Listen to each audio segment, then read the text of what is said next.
حضرت امام حسین کا مکے میں پہنچ کر کوئی زیادہ عرصہ نہیں گزرا تھا کہ عراق کے شیعہ معاویہ کی موت اور امام حسین علیہ السلام اور ابن زبیر کے یزید کی بیعت نہ کرنے سے باخبر ہو گئے۔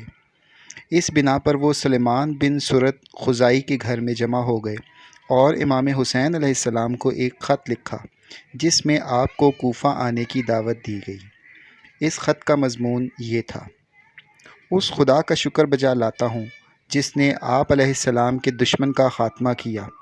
وہ شخص جس نے اس امت کے خلاف بغاوت کی، ان کے اموال کو غصب کیا اور ان کی رضائیت کے بغیر ان پر حاکم ہو گیا، اس کے بعد نیک لوگوں کو قتل کیا اور بدکاروں کو باقی رکھا اور بیت المال کو ثروت مندوں میں بانٹ دیا، خدا اسے قوم سمود کے ساتھ محشور کرے۔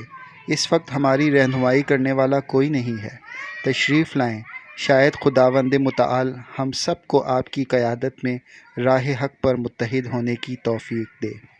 اس خط کے بھیجے ہوئے ابھی 2 دن بھی نہیں گزرے تھے کہ کوفہ والوں نے مزید 150 خط آپ کے نام لکھے، جس میں سے ہر ایک پر کم از کم 104 افراد کے دستخط ہوا کرتے تھے۔ ان تمام خطوط میں امام حسین علیہ السلام کو کوفہ آنے کی دعوت دی گئی۔ اس موقع پر آپ نے ایک خط تحریر فرمایا جس کا مضمون یہ تھا: میں اپنے خاندان میں سب سے زیادہ بااعتماد چچا زاد بھائی کو آپ کی طرف بھیج رہا ہوں تاکہ وہ مجھے آپ لوگوں کی حالات سے آگاہ کریں۔ اگر اس نے مجھے یہ خبر دی کہ آپ لوگ وہی ہو جنہوں نے مجھے خطوط میں لکھے ہیں تو میں آپ کے یہاں آؤں گا۔